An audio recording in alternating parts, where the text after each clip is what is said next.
Firstly, inventory is one of the critical tools that we're all working with. Having an idea of the number of trees in your community and how you plan to manage those.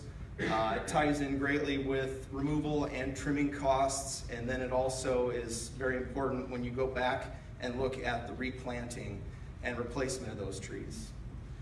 Budget-wise, there's a lot of costs that'll be incurred with the management and activity related with EAB. That again has to do with removals. Treatment is another option that we're all looking at. One thing that may be overlooked, but is certainly a concern to keep in mind, is enforcement of private property trees. There's going to be just in event people who can't afford to maintain that large cost for tree removals as they come along. And so having a plan that encourages or allows residents of your community to have another option is very important. Treatment and removal, as I mentioned before, unfortunately, are the two main plans of action or options that we have to choose from. All the communities are working to do both, and there's a cost related to both. So each of us will be working in our community to initiate the plan that works best for everybody in our community. And lastly, but maybe most importantly, as David mentioned earlier in his presentation, replacement planting. Not coming in and shooting as a goal to replace the same number of trees that are removed, but going above that number and replacing more than the number of trees that are removed so you can help with that resiliency. In Marion, our urban forestry program developed in 2016, but we were fortunate enough to have the foresight in our Parks and Recreation Department to develop and put a plan out in 2014 on how we're going to actively manage this emerald ash borer scenario as it plays through. Within our community, we have over 1,000 trees, over 1,000 ash trees. Specifically, our total community tree population is somewhere upwards of 6,000.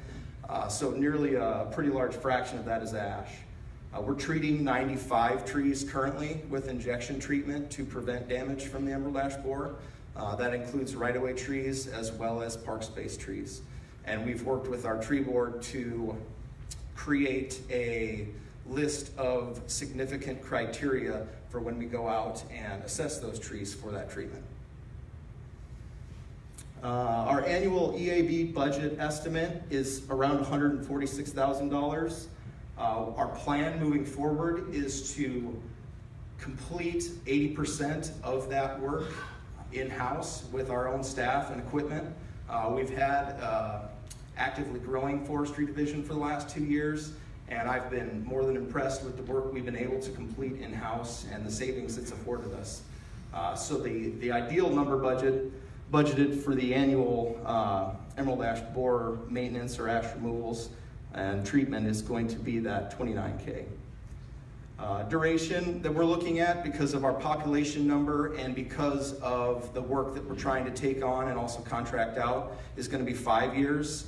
That is more so with the removals. Treatment will most likely expand beyond that 5-year duration, and then replacements, because of the vast number of trees that are going to have to be removed, and our abilities financially and just labor-wise with staff to keep up with the replacement plantings, that duration will probably also be somewhere along 10 years rather than 5. The cost for that total, again, is somewhere in $700,000 range, but again, with the 80% in-house work plan that we've got put forward, it drastically reduces that total cost overall in the 5-year duration.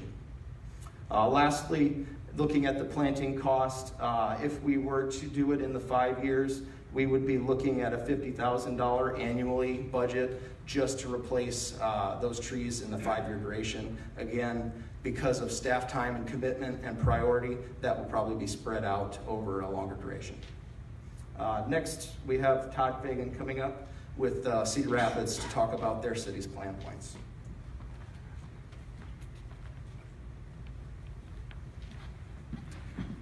Okay. Excuse me. So here in Cedar Rapids, I'm not gonna touch on every single point here, but we've got about 7,000 ash trees to manage in town. We've actually been working on removal since 2009, just trying to fit 100, 200, 300 in per year. And when we got the inventory, we had a really good number finally of what we had to deal with. And we've been working on getting those removed and treated since. A couple of key points on here just to look at. We have an in-house staff of 11 people that actively manage the 40-some thousand trees we have in the city. And our ash management program is going to be kind of enveloped in that. We may at some point look to contract out or look at some other options, but that's where that kind of estimated budget number comes from. The other thing I want to touch on right now is reforestation. This is going to be a big challenge. Right now, a lot of folks are focusing on, and rightly so, with the removals and the management and that side of it, but the reforestation is going to be a big, big challenge for any community. Just for example, here in Cedar Rapids, we have a CIP that basically allows us to plant with current prices about 800 trees per year. Under normal circumstances, we take down about 1,000 without EAB involved. With other programs like the Single Family New Home Program and with building, we still kind of keep right even there with our losses. You tack on 7,000 trees to remove, and again, this is a challenge for us and for any city. And really, it's not something that you can throw money at. A lot of the landscapers that are out there just don't have the time or the staff to plant, to just go and plant a lot of trees. So it's not like we could double it and say, well, we'll plant 1,600 trees this year. It's not going to work out really well. In addition to that, a lot of the diversity isn't there yet in the landscape industry and the nursery industry because of the financial issues from 2008. I think the country lost like 1/3 of the nurseries that are out there. So the numbers just aren't quite there. So those are a couple challenges that we have moving forward. But like I said, those are our main numbers right there. And I'm sure we'll take some more questions here, but I'll let David come up now and talk about this thing.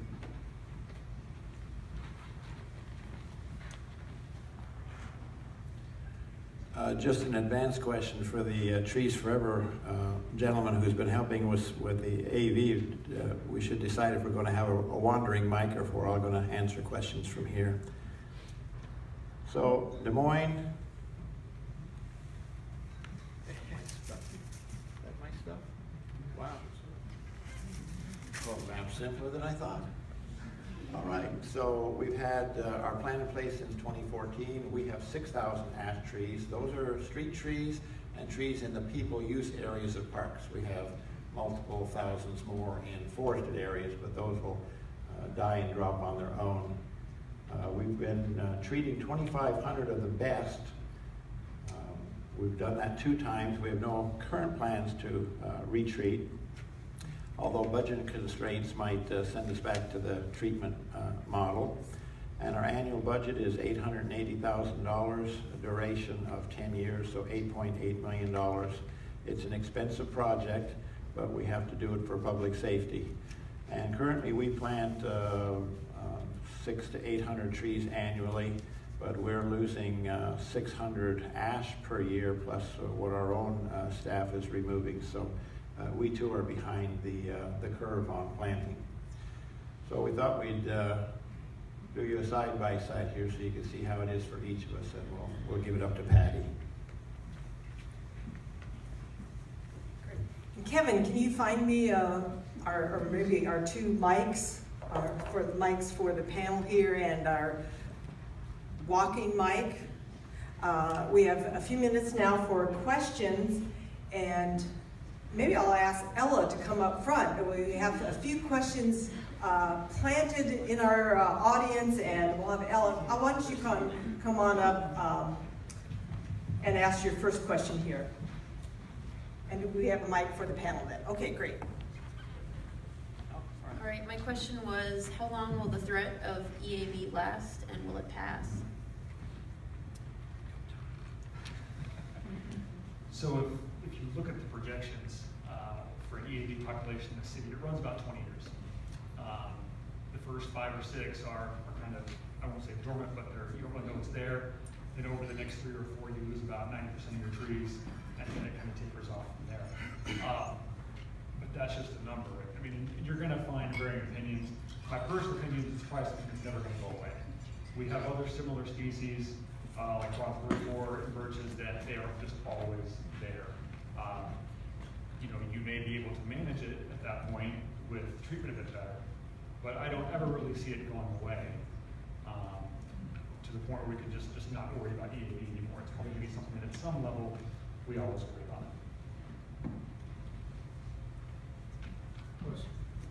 Yes. Go ahead, Jim. When do you determine and how do you determine what trees you treat as opposed to which ones you remove of ash? How do you decide which trees you treat and which you don't? That's a very good question. It's something that we've tried to prepare ourselves for in Marion well in advance. As I mentioned before, we have a tree board that has approved a list of criteria that we go out and use when we assess trees.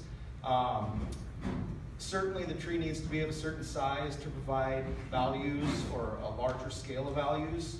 And then we also look at, just from the canopy down, whether there's any decline taking place or if there's emerald ash borer in the immediate vicinity that we've been working with. Structurally, we look at trees to see if their branch junctions are more prone to storm damage or such. If a tree's growing in very poor structure, it's not necessarily a tree you want to try to save or preserve. Root zone locations and things play into that decision very well, because as David mentioned in his presentation, a lot of trees in the right of way are not always given or provided the ideal amount of root zone space or permeable surface underneath them, and they lack some of those things that provide an ideal specimen for a tree. And so there's a lot of things that come into play. What's the oldest treatment that you've placed on a tree so far? How many years? In Marion, we've been treating, 2019 will be our second application for our first treatment, but it's every 2 years. Have they all survived? Everything so far has. We have not quite gotten into that range of high density with the borer activity. So we're starting to see some trees decline, but we're really just seeing it this year and finding that it's directly related to the borer. Other question in the back. I thought at one point there was experimentation with like the Kelsid wasp to alleviate this borer. Did that go anywhere?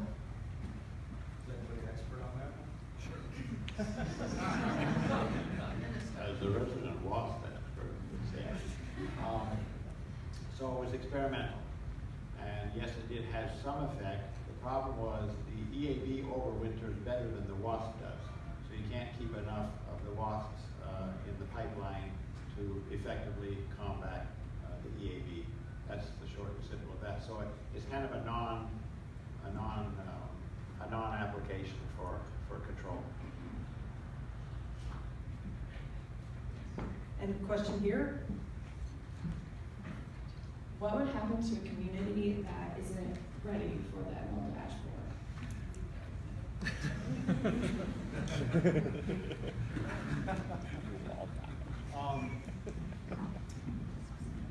I would say that actions have consequences.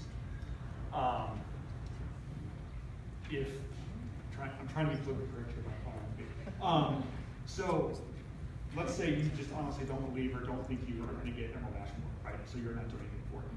So at some point on this curve that I talked about, you have emerald ash borer in your city infesting your trees, and it's just kind of sitting there. You don't really notice anything.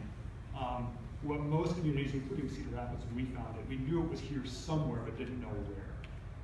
So we kept waiting and waiting and waiting. Last January, boom, we had just mass amounts of trees that started showing signs of it. So even with our preparations, we were still kind of hunting around for it and had to go react to it. So when that happens, you can react to it. It may not be a big deal. If you're a community that can't react to it, or you have to go bid out and don't have a tree crew, then you're going to have ash trees falling apart. They're going to affect your roads, your residents, your utilities, everything else. Okay? This is something that you must understand. I think the last study we heard about was once an ash tree dies from an ash borer, it is studied in 2 years, 90% of those trees were on the ground. Okay, not dropping limbs, not kind of dangerous, on the ground. So this isn't in the woods, this is on your parkways next to cars, it's in parks next to playgrounds. So you need to be prepared to manage this one way or the other, or just be prepared to have a lot of road closed signs while asphalt, that's what it is. So you need to be prepared for it in one way or the other. Because the ash are not gonna care that you're prepared or not, they're gonna start falling down. So, sorry to get into death there, but that's the reality. It is going to happen, it's not like, well, it might be. No, it is going to get to your community if you have ash, and it will, over time, kill your ash trees. And a final question? Specifically for the residents of Marion, are you advising one way or the other for homeowners, like if you have an ash tree on your property, are you saying it's better to treat or it's better to just give it away? It's hard to make that decision with a private tree on someone else's property. I like to go out and talk with them and look at the tree and try to give them an idea as a professional arborist and tree expert, what type of assessment or rating I would give that tree as far as it could fail for this reason or it's got issues already. But it really comes down to the property owner and the tree owner, because some trees carry a great deal of significance to one person versus another. How long are you looking at treating if you are treating? Like, I know you don't know a lot because you haven't been doing it for very long, but maybe 10 years, 5 years, I mean, what do we? We've not been sure on that answer the entire time. We wanted to proactively treat to try and preserve some of our valuable trees and significant trees. We're really watching evidence in other communities where they've had it longer as we move forward. And unfortunately, the way that trends are going is that you don't see the decline and the destruction and then the pest moves on.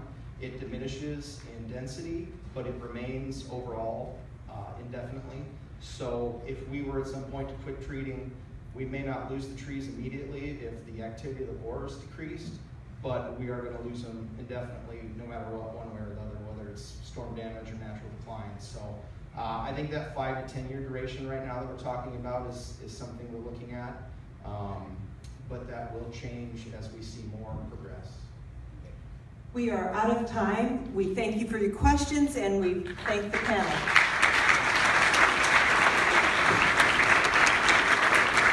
Thank you, Patty. And we are very fortunate to have such great professionals working on our trees and so dedicated with their crews.